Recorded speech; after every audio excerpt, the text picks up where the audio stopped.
प्रतिबिंब के पहले परिभाषा को हम लोग देख लेते हैं कि परिभाषा है क्या। ठीक है, जिस बिंदु स्रोत से आती हुई प्रकाश की किरणें दर्पण से परावर्तन के बाद जिस बिंदु पर वास्तव में मिलती है या मिलती हुई प्रतीत होती है उसे उस बिंदु स्रोत का क्या बोलेंगे, प्रतिबिंब। ठीक है ना, ये एक आपका परिभाषा था। अब हम आपको बताते हैं कि अगर कोई एक दर्पण अगर इस प्रकार से है, कोई दर्पण इस प्रकार से है, ठीक है, तो अगर हम यहां से ऐसे प्रकाश की किरण को भेजते हैं, प्रकाश की किरण को भेजते हैं और ये टकराने के बाद इस बिंदु पर अगर मिलता है, यानी जिस भी बिंदु पर मिलता है अगर वास्तव में मिल रहा है तो हम लोग इसी बिंदु को हम लोग क्या बोलेंगे, इसी बिंदु स्रोत को प्रतिबिंब।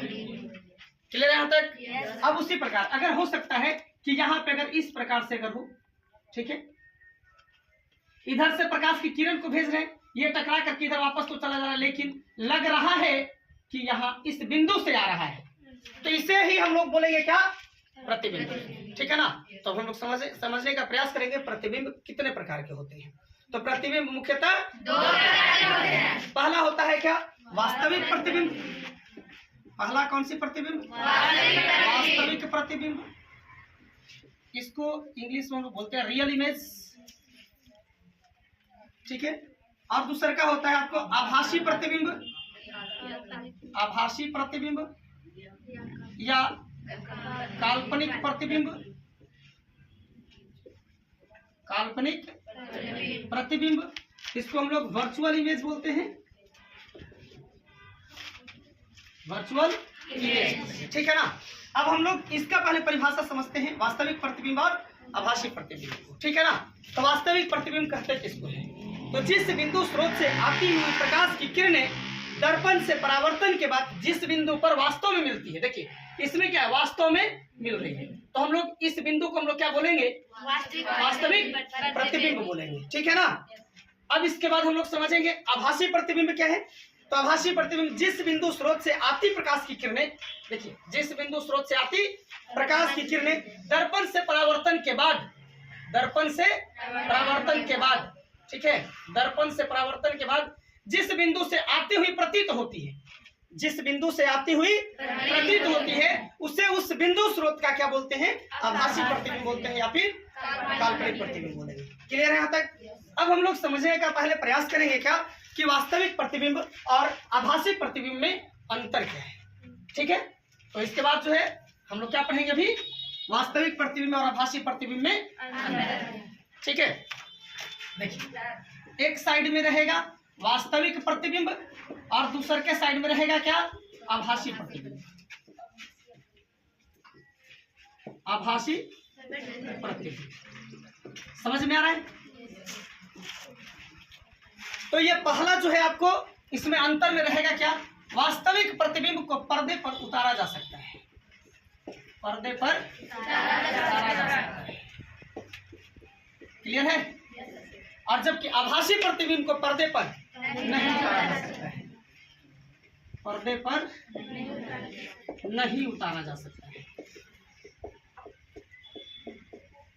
ठीक है, वास्तविक प्रतिबिंब को पर्दे पर उतारा जा सकता है जबकि आभासी प्रतिबिंब को पर्दे पर नहीं उतारा जा सकता है। क्लियर है? अब दूसरा पॉइंट हम लोग समझने का प्रयास करेंगे कि वास्तविक प्रतिबिंब जो है वो वस्तु की अपेक्षा उल्टा बनता है, वस्तु के अपेक्षा, वस्तु के अपेक्षा उल्टा बनता है, उल्टा बनता है। क्लियर है ना? वास्तविक प्रतिबिंब वस्तु की अपेक्षा उल्टा बनता है और यही रहेगा क्या आभासी प्रतिबिंब में, कि आभासी प्रतिबिंब वस्तु के अपेक्षा सीधा बनता है, वस्तु की अपेक्षा सीधा बनता है। क्लियर है? समझ में आ रहा सबको? वास्तविक प्रतिबिंब में वस्तु की अपेक्षा उसका प्रतिबिंब कैसा बनेगा, उल्टा बनेगा, लेकिन आभासी प्रतिबिंब में वस्तु की अपेक्षा हमेशा सीधा बनेगा। क्लियर हो गया यहाँ तक?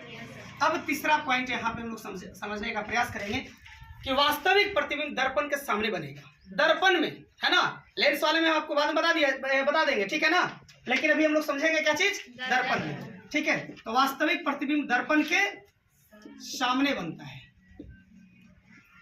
दर्पण के सामने बनता है, लेकिन वही आभासी प्रतिबिंब क्या होगा, दर्पण के पीछे बनता है, दर्पण के पीछे बनता है। क्लियर है यहाँ तक? देखिए, दर्पण के सामने और दर्पण के पीछे, अगर ये इस प्रकार से अगर हम लोग अवतल दर्पण बनाते हैं, बनाने के बाद अगर इधर से भेजते हैं तो ये प्रतिबिंब हमेशा कौन साइड बनेगा? इधर बनेगा, यानी कि दर्पण के सामने बनेगा। लेकिन वही अगर हम यहाँ पे आभासी प्रतिबिंब को अगर समझने का प्रयास करेंगे तो ये कहाँ बनेगा? दर्पण के पीछे बनेगा। देखिएगा, ऐसे ऐसे चला जाता है टकराने के बाद, लेकिन बनता किधर है? इधर बनता है। समझ में आ रहा है कि नहीं आ रहा है? कोई दिक्कत है? नहीं। तो चलिए, यहाँ पे आपको बताया गया क्या कि वास्तविक प्रतिबिंब में ये जो प्रतिबिंब बनेगा वो दर्पण के सामने बनेगा और इसमें क्या है? दर्पण के पीछे बनेगा। ठीक है, अब चलिए एक चौथा अंतर इसमें क्या है समझिएगा कि वास्तविक प्रतिबिंब को जब हम किरण आरेख पढ़ेंगे, ठीक है ना, ये फॉलो हम आपको वहां पे कैसे होता है याद करवाएंगे भी, और आपको बताना भी होगा कि हाँ सर वास्तविक प्रतिबिंब और आभासी प्रतिबिंब जब पढ़ा रहे थे तो वहां पे ये अंतर में आप लिखवाए भी थे। ठीक है ना, तो याद रखना होगा क्या? वास्तविक प्रतिबिंब में, ठीक है ना, वास्तविक प्रतिबिंब में जो इमेज बनेगा है ना, तो उसको सीधी सरल रेखाओं द्वारा सूचित किया जाएगा। सीधी सरल रेखाओं द्वारा सूचित किया जाएगा या दर्शाया जाएगा। ठीक है ना, सीधी रेखाओं द्वारा दर्शाया जाता है। ठीक है, यानी किसको? वास्तविक प्रतिबिंब को जब किरण आरेख जब करेंगे हम लोग यहाँ पे तो उसको सीधी सरल रेखाओं द्वारा दर्शाएंगे। ठीक है ना, और जबकि आभासी प्रतिबिंब में जो रेखाएं होंगे उसको टूटी हुई रेखाओं द्वारा, जैसे डॉटेड डॉटेड हम लोग बोलते हैं ऐसे, है ना, रेखाओं द्वारा दर्शाया जाता है। क्लियर है यहाँ तक? आप यहां से भी आप देख सकते हैं कि इसमें कहीं भी डॉटेड रेखाएं नहीं खींचा गया, देख लीजिए, नहीं है, लेकिन इसमें क्या है? यहाँ पे डॉटेड डॉटेड रेखाएं हैं, देख लीजिए। समझ में आ रहा है ना? अगर नहीं तो फिर से आप देख लीजिए, इसको ऐसे करके खींचेंगे, ऐसे खींचेंगे, लेकिन इधर का जो बना प्रतिबिंब रहेगा ऐसे, देख लीजिए, ये रेखाएं हैं, यही रेखा को हम लोग क्या बोलेंगे? आभासी प्रतिबिंब। ठीक है ना, यानी कि सूचित करने के लिए जब रहेगा किरण आरेख जब बनाएंगे हम लोग तो वहां पे क्या करेंगे? आभासी प्रतिबिंब को हमेशा डॉटेड रेखाएं यानी कि टूटी हुई रेखाओं के द्वारा दर्शा दिया जाएगा। समझ में आ रहा है यहाँ पे? और वही जब वास्तविक प्रतिबिंब होगा तो उसको सीधी सरल रेखाओं द्वारा दर्शाएंगे। यहाँ तक अगर कोई दिक्कत है तो बोलिए। नहीं है?